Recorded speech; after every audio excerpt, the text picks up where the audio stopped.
reporting.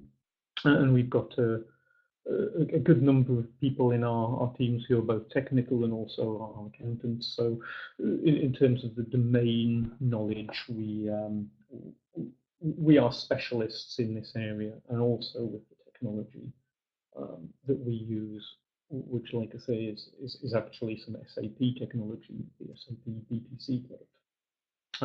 And as an organisation, we really do focus on customer satisfaction, and as a consequence of that, we've got many customers, many of whom have been with us for many years. In fact, we actually do reference a number of our very early customers who joined us in our foundation year and actually still working with us today.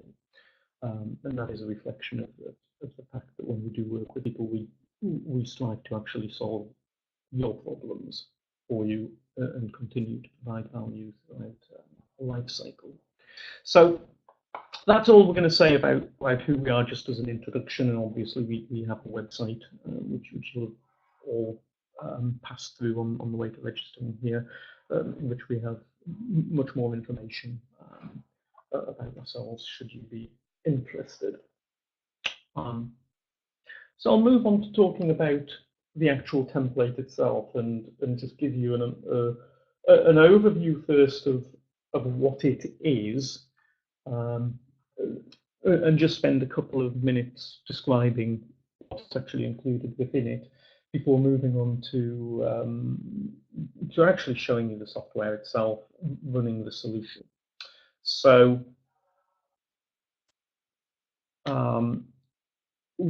we conceived the requirement for the template approximately 9 months ago, and started developing a solution that's focused not on lease management, but on the financial disclosure requirements of IFRS 16. So we are not claiming this is a lease management product. This is absolutely a financial disclosure and calculation engine to determine the information we need to satisfy our reporting requirements under IFRS 16.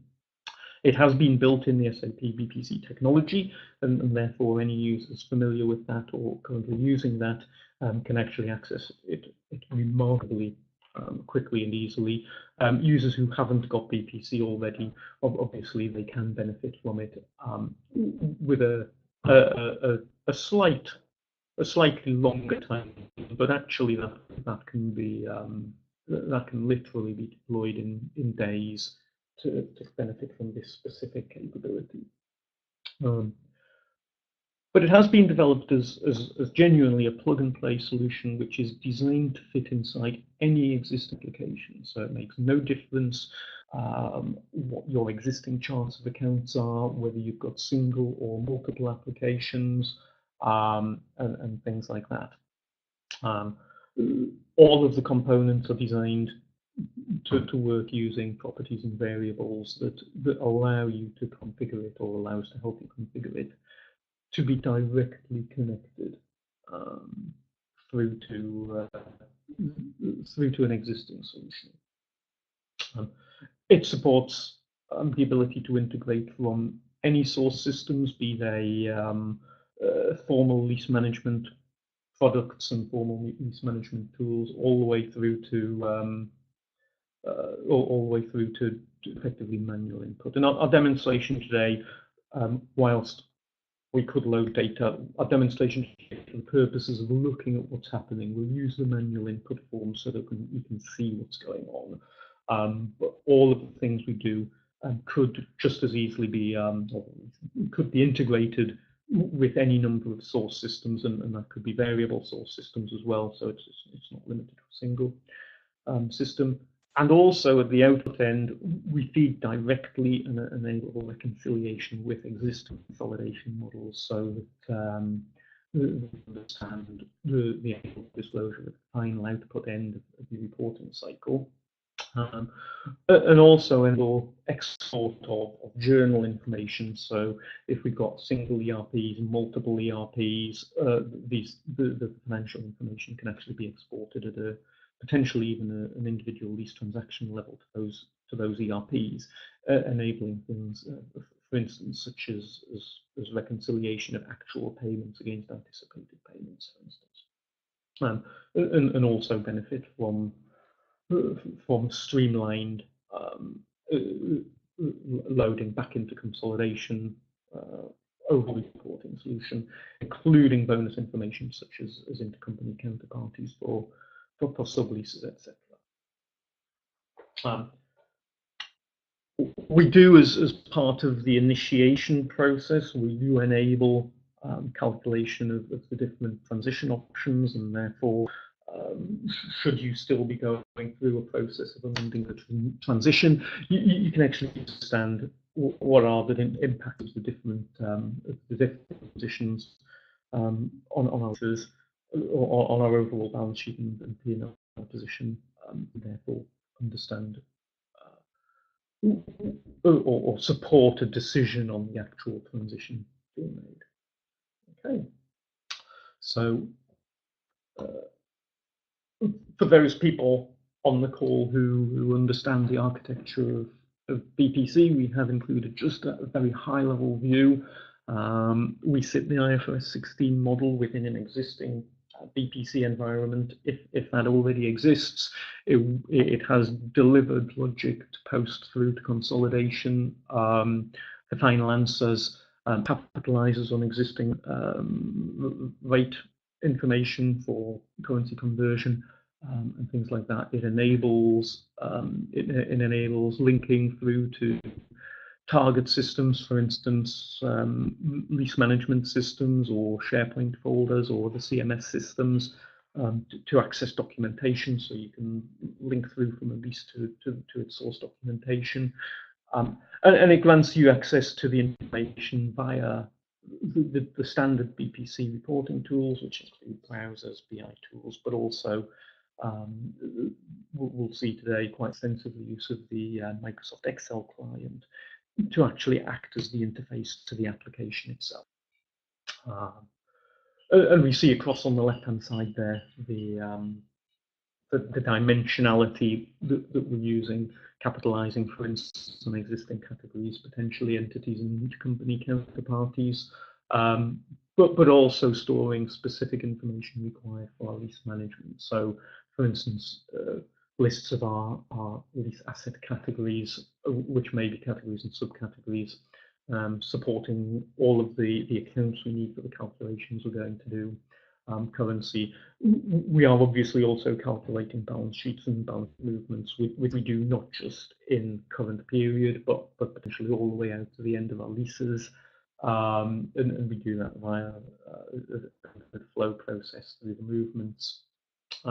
And we also importantly support multiple revisions. So we do have an ability to support an unlimited number of revisions across all of the data that we may have for lease. That could include a combination of changes to the lease term, to changes of the payments, changes to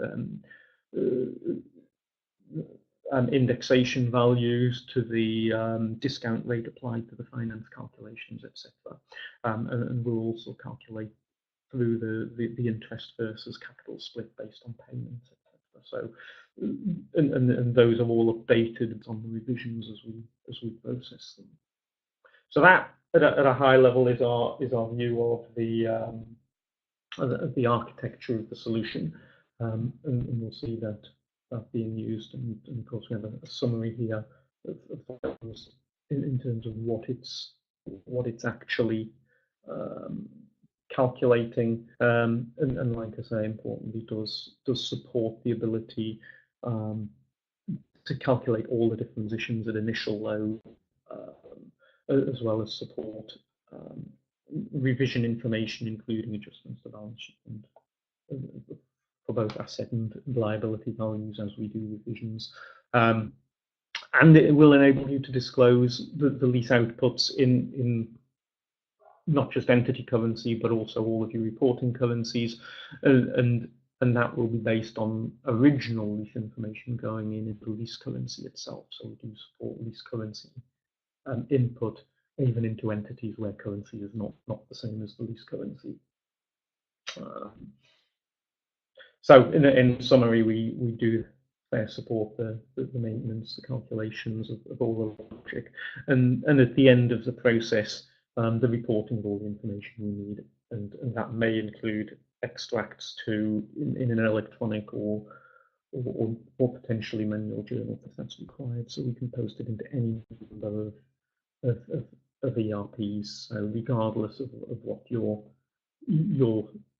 organization's ERPs are, whether it's a single ERP or multiple different ones, it's happy to support all of those. Okay. One of the things at the heart of our design considerations to make the solution easy. So we've incorporated within it a master data process, so that we've enabled, if our security is going to allow it in any individual organization, we've enabled end user access to a master data on the fly capability, so we can create new leases, and therefore we don't need a time delay between an operational user accessing the system with new lease information and the system then being able to calculate the end results without the need for an administrator to intervene. So we'll see that as we get into the demonstration as well, and go through an end-to-end process from initiating a lease through to deploying some data to it and changes. Okay. And of course, the solution delivers many benefits. It deploys very, very quickly.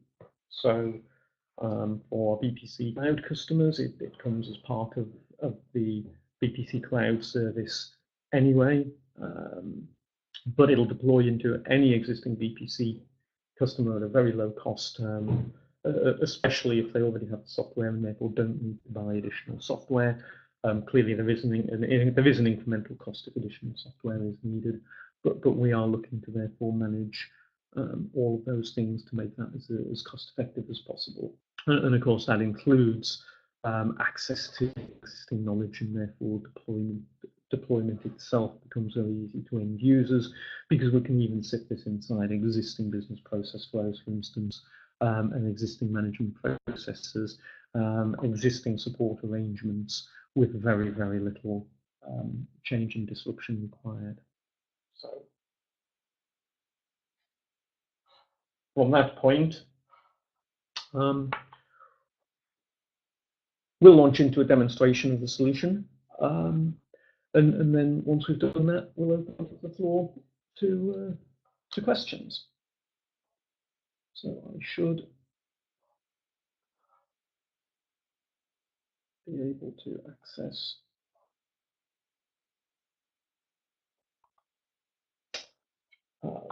my BPC environment, and having just jumped back, we see my system's timed out, so I'll just re-authenticate to access it. We see here the absolute default homepage, the login page from a BPC installation. So any existing users will see something that is either similar to or the same as the version they've got. And that includes all of the functionality. Obviously, I'm an administrator, so I do see all of the options. An individual user may not see everything because they don't have access to that. But we should see here something that to many people on the call is very familiar. And within this, I am a business process flow in which we've got a number of activities defined. So we can see that there's actually an already completed process there to do a mass upload of our source data. So we include a process that allows us to get our existing book of leases into the system as a process, and we tested that in POC environments, significantly over 1,000 leases, and we've got customers with several thousand leases using the system now. So the solution does is it's designed to support getting that information into the system. And as long as our data is available, we're literally talking about a few days to get that going from start to conclusion. But we're going to talk today about how we use the system once it's up and running, and looking at the calculations and looking at the outputs we generate, and looking at the ability then to disclose in our own reporting packs. So I've drilled straight into an activity, and I see I've got a number of processes in here with some potentially administrator only activity. So for instance, update of my lease parameters, which may incorporate which incorporates our discount rates, our centrally set finance rates, and also our asset class depreciation rates. And those things are set centrally. We obviously, if we're going to support our users, quite often the users aren't going to understand things like that, how to calculate a discount rate for the organization, and therefore we provide that information for them. And additionally, under the standard, we potentially required to optionally determine the depreciation rate from the asset class, if, for instance, there's an option to buy the asset that we're going to execute, or alternatively from the lease life, if we're simply going to lease the asset and hand it back at the end of the lease. But we see here our very first schedule that we'll look at today, which is our lease setup, and I'll just refresh that, which allows me to initiate it for all the validations that we're going to, because what we're going to do is actually enable here a master data process that gives us an ability to create the master data and initialize that master data based on an input via an Excel template. Now, this template has quite a lot running over to the sides here, multiple fields that we're gathering, some of which are mandatory and some of which are optional. So I'll start. I'll start on the mandatory information. So we do need to give the lease a description. So so we'll make the machine lease for the webinar.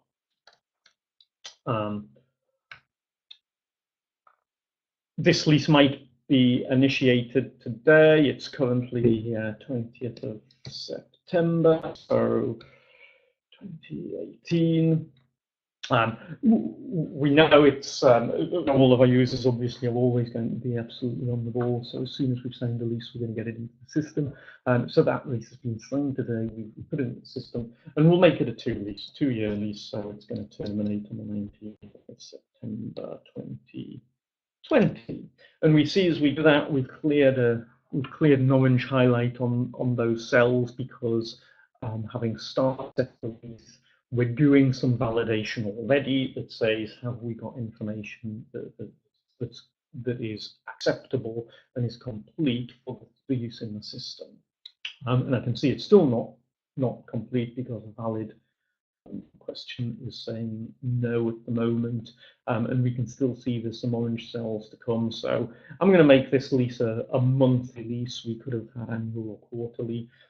They are distinctions that allow us actually the flexibility to ultimately put our data in at any periodicity we want. So we could have payments made in absolutely any time period. But in this case, I'm going to choose our monthly option and allow myself to use some of the features that puts the asset in on a monthly basis. I'm going to make it a machine. In my asset classes, so double clicked on that, it brought back an option, much as it's going to do now with our lease currencies. It brings back the list of the currencies in this instance that we have allowed our system to enable input for. So I'm going to have a lease in US dollars here. So I've taken out a lease in US dollars for this new piece of machinery. and I'm now going to allocate it to a particular entity. And this could be potentially our entity or our entity structure from our inherited from our existing organization. And then it's a euro-based entity taking out the lease in dollars. And we see, as I now move across here, we've got things like intercompany partner. We gather intercompany information. So, for instance, if we have a scenario where we have a master lease and subleasing, it will allow us to declare who our partners are within that subleasing scenario, so that we can ultimately provide the information for our intercompany elimination processes later on. We aren't doing the eliminations directly within the lease module, but we're gathering the data, because obviously if you gather the data at source, it means you don't need to worry about trying to solve the problem later. We also have a concept of parent leases. And where we look at our parent leases, we allow ourselves the ability to support complex leases, for instance. So if we've got a complex lease where we need to break down the lease into multiple assets, and we're potentially using multiple different depreciation rates and different finance rates, we support that with the aggregation into the parent lease, and we declare which the parent is at this stage here. We have a couple of yes/no flags. So, is this a sublease or is this not? It's by default we'll say no, it's not a sublease. But if we want to declare that we've actually sublet certain parts of our leases, or had a formal, say, central building lease, and we have formal leases with subsidiaries to sublease floors in that building, for instance, we'd be able to support that flag using this flag here. And similarly, we've got a flag to say, is this an IFRS 16 lease? So if we want to effectively store all of our data for all leases, we can include our short-term leases or low-value leases, and not calculate certain and liability values based on those that we flag as not IFRS 16 leases. So that's our first little bit of information. We see as well, then we get a couple of drop downs for depreciation and discount rates, that it's going to allow us to use either a central or lease-based choice. So if we choose a lease type depreciation rate, it will use the depreciation rate calculated based on the term of the lease. If we use central, it will calculate based on the asset class.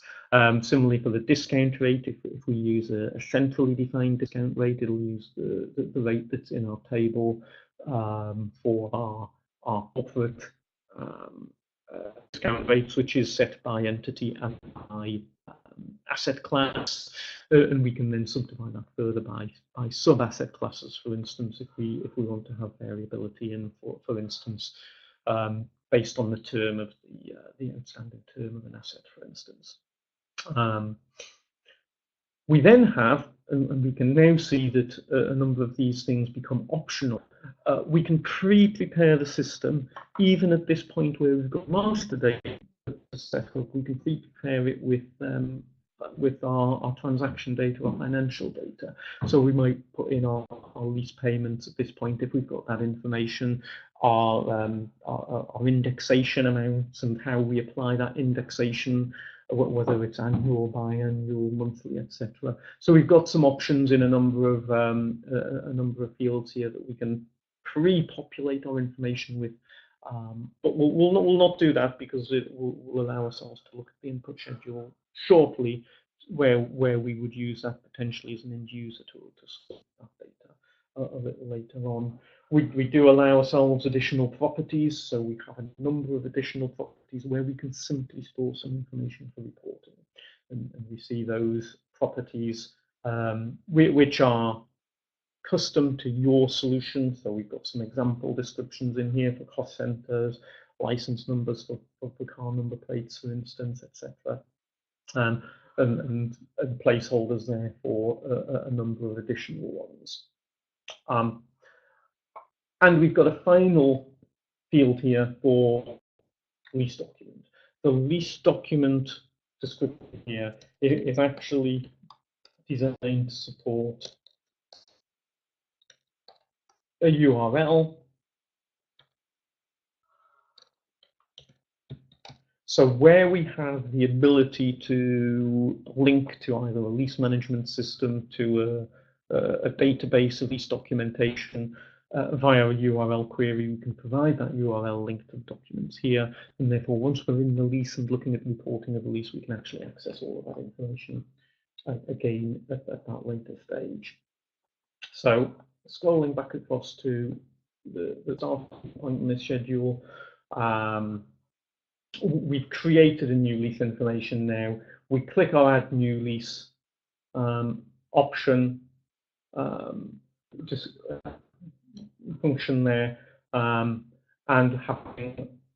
having done that, we refresh our metadata, and what we then end up with is the system goes away and creates me the new lease in the master data. It submits some transactional data, and then it provides that lease information back to me for use once that's finished refreshing on my review and commentary tab, where we can start to see that information that we've recently entered, with an additional bit of information there for the lease creation date. So we are storing that information, which enables us to control our leases based on when we've created them. And this schedule does allow us to look at that information across multiple leases. So now we've created a lease, and we can review that. I'm now going to go to a second schedule here, and on the left-hand side we see the process flow. I'm currently on the create new lease. I'm going to move to the input lease data schedule, and again this is going to open a new template in Excel, where because I'm using the business process flow and I'm in an entity 100, I'm in September, it knows all of these things.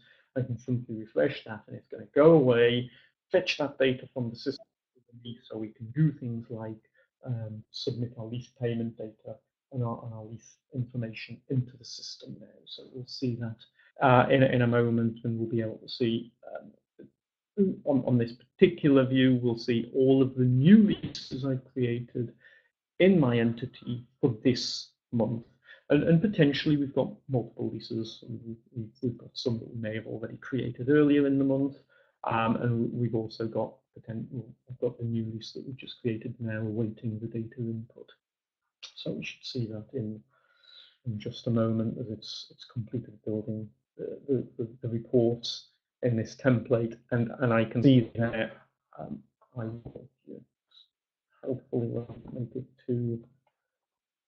too limited to zoom out on your screens, but I'll just zoom out a little bit on there so we can see more information on the screen.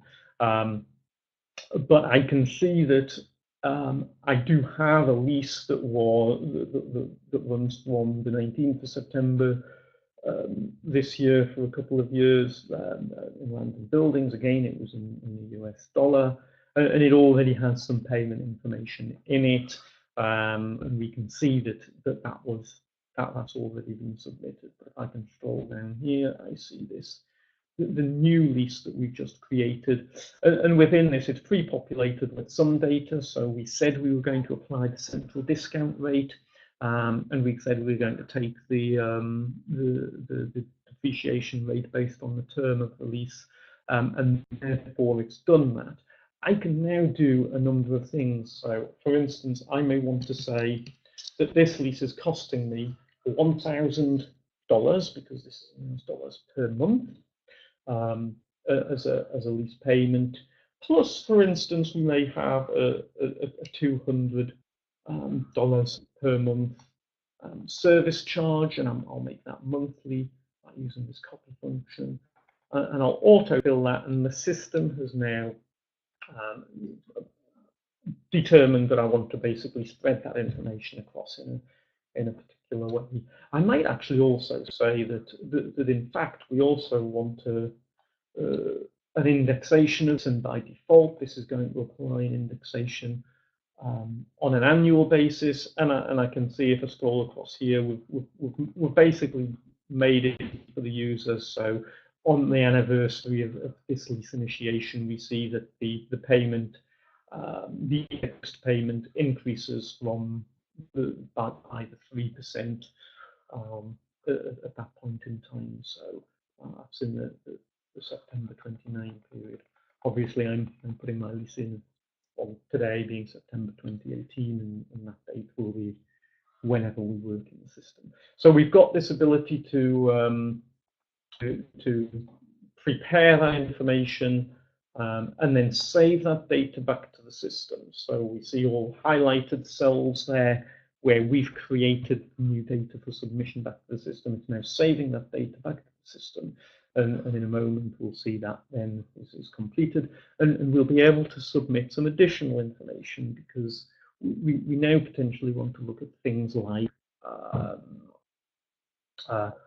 the initial discounts that we may have got, some end-of-life costs that we may have for remediations, for instance, and submit that. But obviously that's happening at the start and the end of the lease, as opposed to throughout the life of the lease.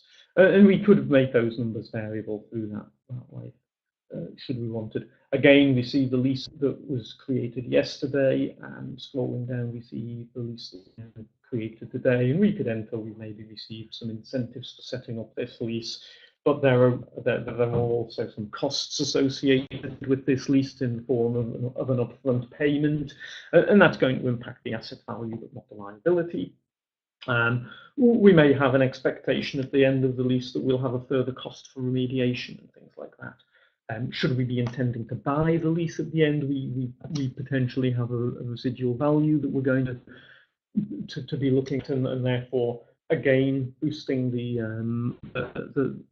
asset value, but not the depreciation, and also not the liability. So until we actually execute that, we really wouldn't impact that. So we add into the system at this point any information that's relevant to the specific lease that we're creating. And then once we've done that, we'll be in a position to calculate the outputs on the leaf itself, which we'll do in a moment once that's finished refreshing this report again.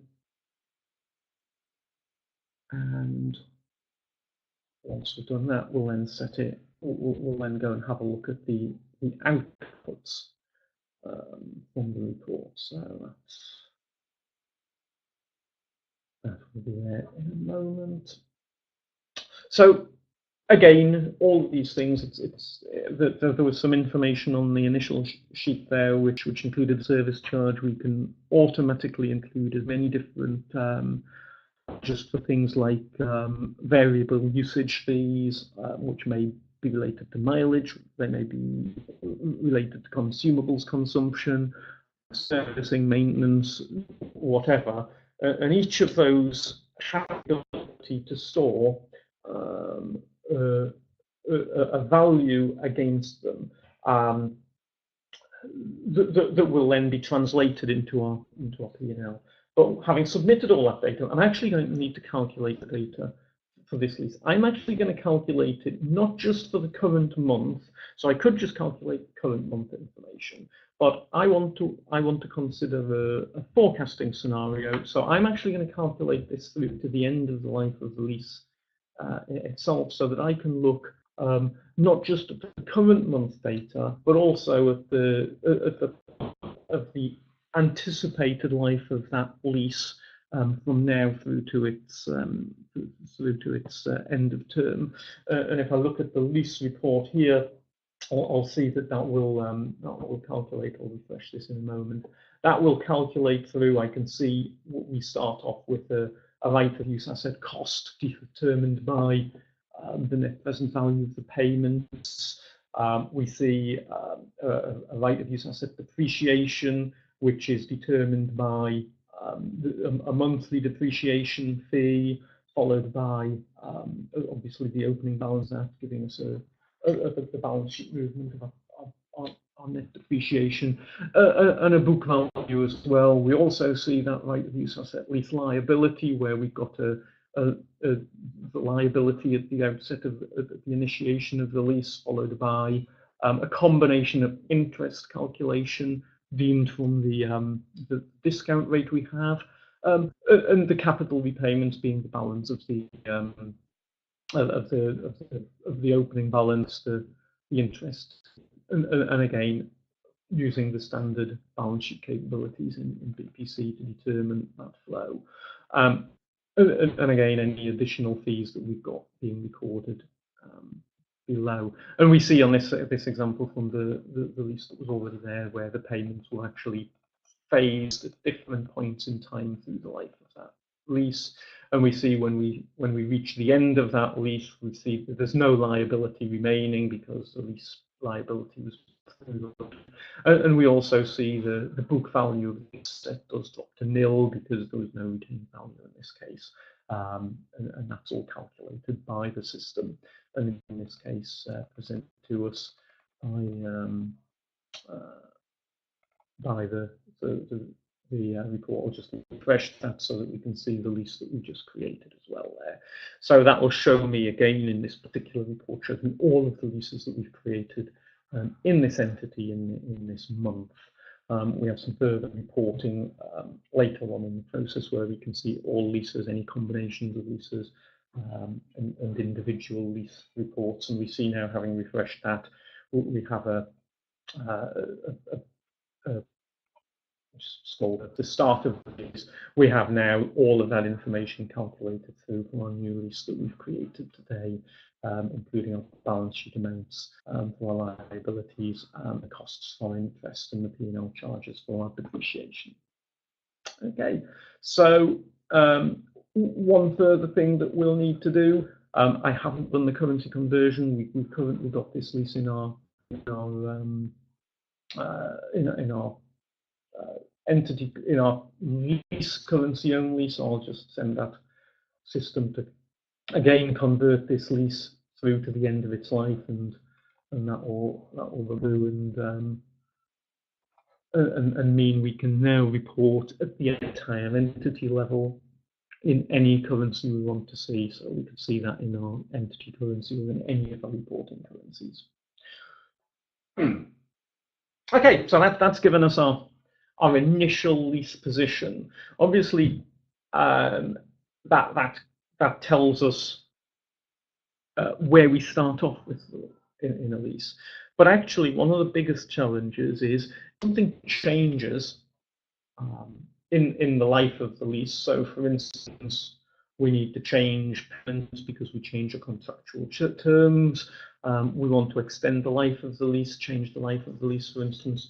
We have a concept of revisions built into our model here, where we can change any parameters we need or we want to for the lease. And we may be changing them multiple times through the life of the lease. So there's no restriction on how many times we can change a lease, and things like that. We may have to have multiple revisions. So if, for instance, we extend the lease, we need to recalculate all of the asset values and the depreciation values. We need to recalculate the liability and things like that. And we'd need to calculate the balance sheet adjustments that would occur at the point of that transition as well. So we may have some adjustments to our asset additions, for instance. And this schedule here gives the ability to not only manage those revisions themselves, but also for any lease within my book of leases for my entity, allow me to report on them, and also review the entire history of all of the revisions that may have occurred against that lease. And that may be many. And obviously, if we make a change to a lease and 6 months later we're looking at the data and going, well, that data's changed. Why?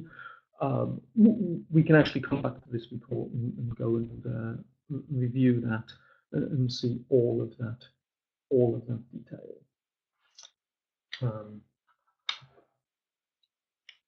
So again, we'll be there in a moment to enable ourselves to choose a lease for revision, revise it, and then understand the impacts of the calculations. So here in my department, I've got a number of leases.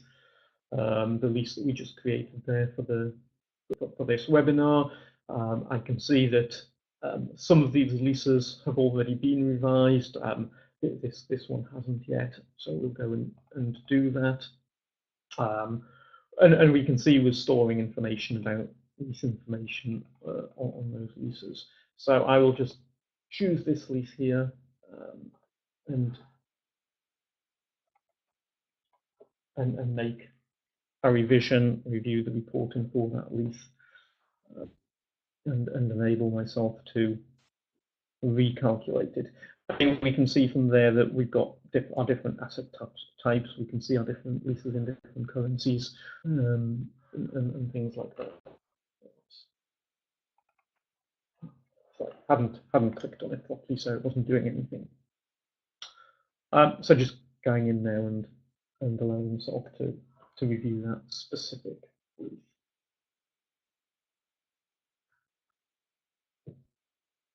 So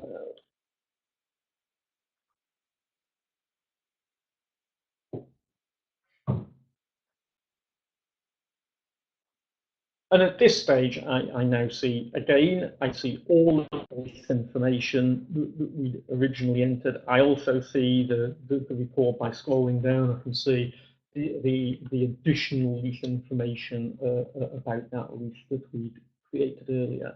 So what I'm going to do is at the top of this report, look at, and I'll just again zoom into this report a little bit because it's on this constrained view of my screen. It's not showing me a great deal, so I'll just change the zoom scale on that so we can see things. We can see that we already know the lease initiation dates. We can see the last revision was in fact the original revision. We might want to make a change. For instance, we might want to make a change from the 1st of some date in January in 2019. We might want to make it be, say, 20 months from there. So we've changed the. Have we changed? No, we haven't actually changed the. Make it. We'll extend it by a couple of months. We've now extended it out to November 2020. That could be out as far as we want. And I'm going to click this button here that's slightly obscured, this new lease revision, and it's going to allow me now to update any of the financial information that we want to against that lease. And again, this will allow me to then go and see that even things like my new depreciation rate that are based on the lease is updated already, because it knows that the term has been changed for the balance of the new lease. It should be picking up the present value of the payments based on the discount rate based on the discount table at the point of time of the change. Again, I've moved out into the future, so I've made a forecast there of the discount rate that I expect at that point in time, and we clearly need to understand those kinds of things. And again, by having that management tool, we're taking that pain away from the end users to do this. So we see that coming through now, and we will see that we can review the information that is already there for this lease, and update the payments and the other transactional information against it on our revision. So again, that will be there in a moment.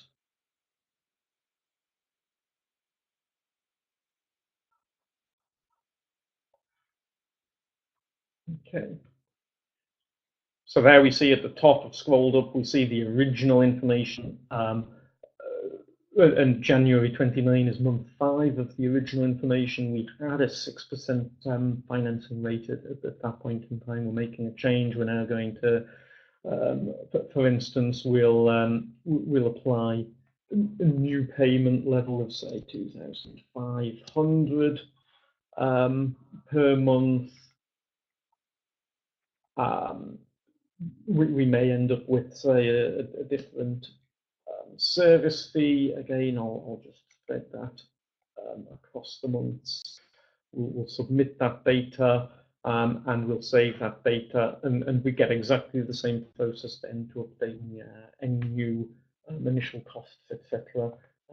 In the next screen, which does those one-off amounts exactly the same as we had before, and then we can go review the history of the revisions, and also review the additional balance sheet changes against that.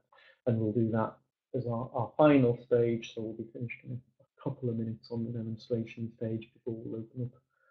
We will still have a few minutes for questions at the end of this, available to us in a moment.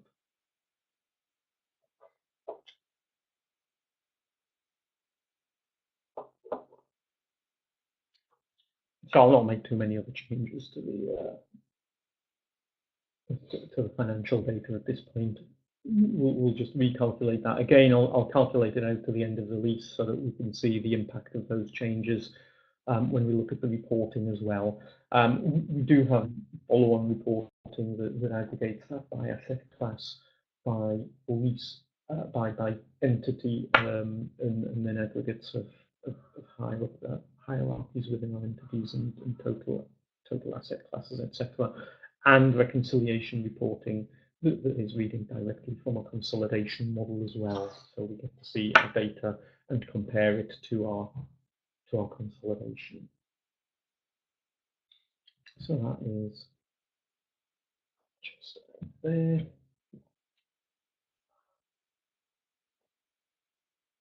Okay. And we see that again we can input our. We've got some adjustments already calculated for us. We can just run through, set this calculation. Going to do our balance sheet out into the future again. So that might go to 2020, for instance. So that's going to go away and calculate through to the new end of life. In the meantime, I can start having a look at my lease revisions, and what I've got on this report now already is I can see that we've got a total of all revisions view there. I will zoom into that a little bit, and we see that the changes to that have been applied based on our initial lease information combined with our revision for the lease. So our net position is actually the initial information up until the point in time we make the revision, and then the revised data becomes now the actual data for the lease, and we therefore by scrolling back up, the total revisions for all these we see in those final periods, including the extension in this case was only for a couple of months.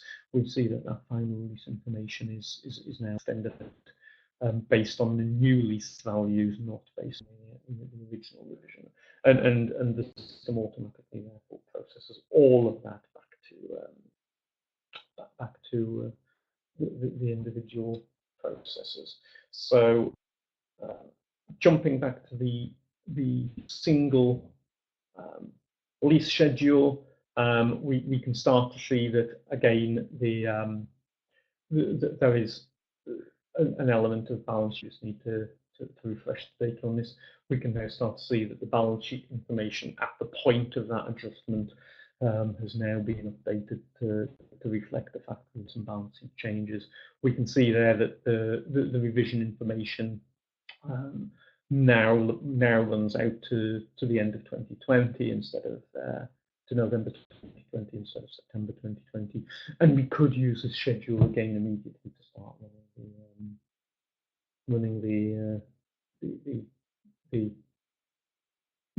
some further revisions. So as we're waiting for that view to return to us, our next stages would be simply to start running some more aggregated reports in terms of the data in the system. Absolutely everything is calculated at the base level of individual leases. It's aggregated to the lease class aggregations and to the asset class, to the asset class and to the entity aggregations as we've defined in whatever dimensions we already have.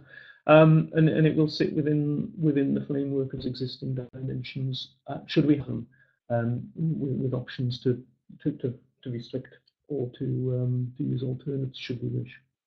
So we should be able to open the call, open the line to any questions. Have we got any questions already here? And there we see in that refreshed report, we see that the new balance sheet adjustments for the midlife adjustments are now appearing on our view of this report now in January 2019.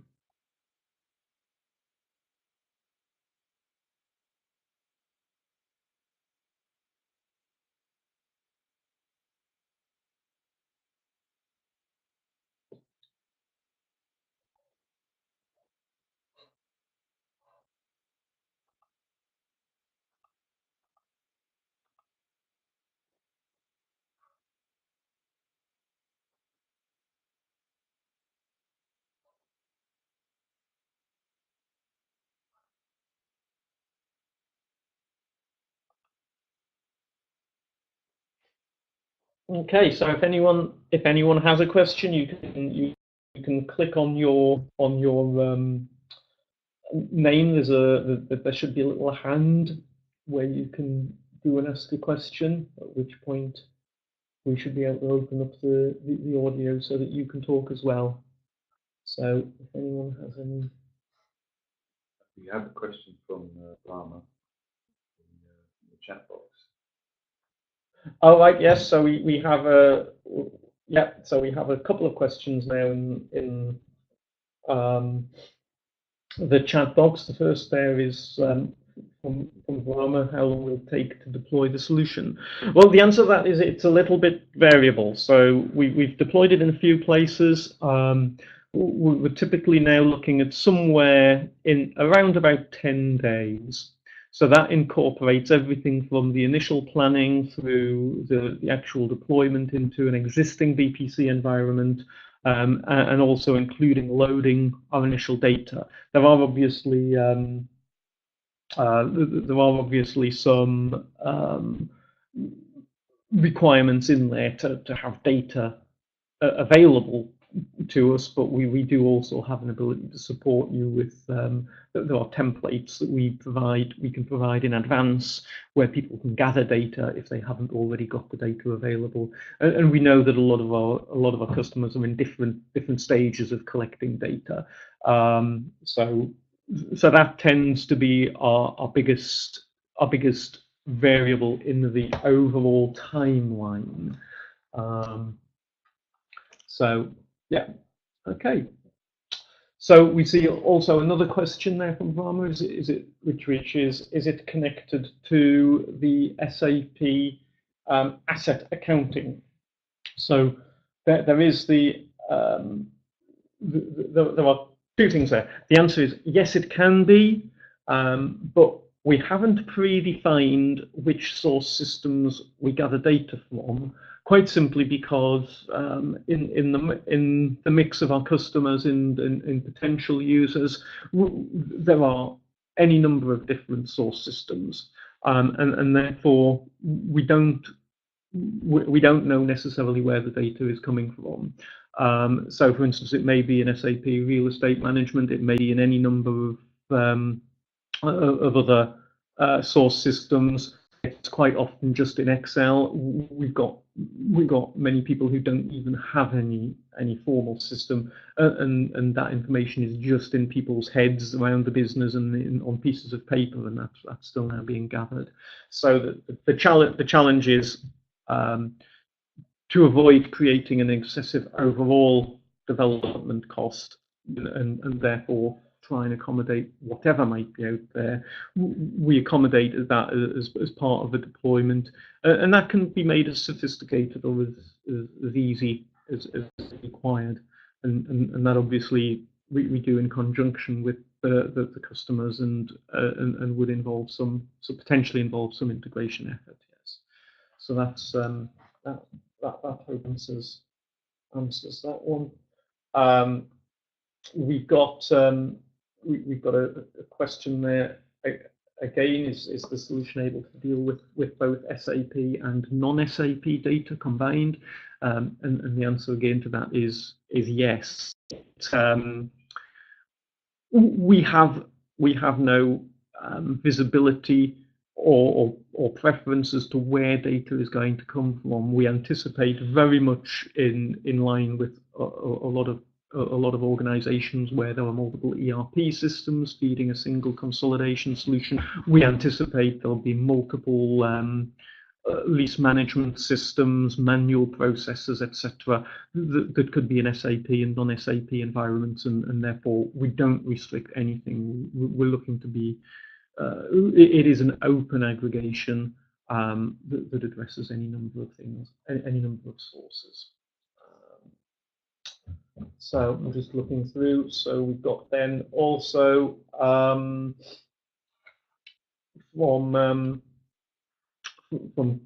Colin, we've got a question on can we show the aggregated extract? I can jump in. I'll run that report. I'm just going to look at the next question before doing that, and I'll talk to the next question whilst running that. So the next question is this session recorded? Yes, the answer to that is yes, the session is recorded. So let's go to the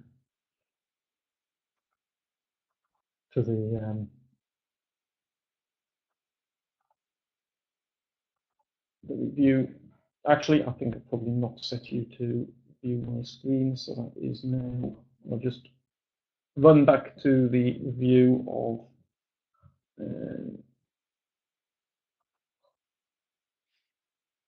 I'll run back to the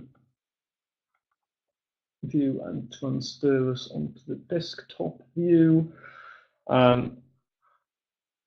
So we should be able to see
Okay, so hopefully you can hear me again. My speaker went onto mute there for some reason, so hopefully everyone can hear me again. Yeah, excellent. Just had the confirmation too. Yeah. So the question was, can we extract data automatically from any system? The answer to that is absolutely yes, and that doesn't necessarily mean SAP systems alone. It could be any system. And the level of sophistication of integration is actually dependent on customer deployment individually, because clearly, again, it's unusual that people have a single ERP or a single system with all of the data in, and therefore we can take as much automation of the systems that make sense to automate as is required. And there's one question there is, do we need to enable any extractors to get the data from SAP ERP? And again, the answer to that would be, it depends. It does depend on which versions and things like that are being used. But yes, the process to enable the extraction is the same, would be the same as for extracting to any other target system for the data we're looking for, and clearly that is the lease information. So it would depend on the existing installation and what had already been enabled.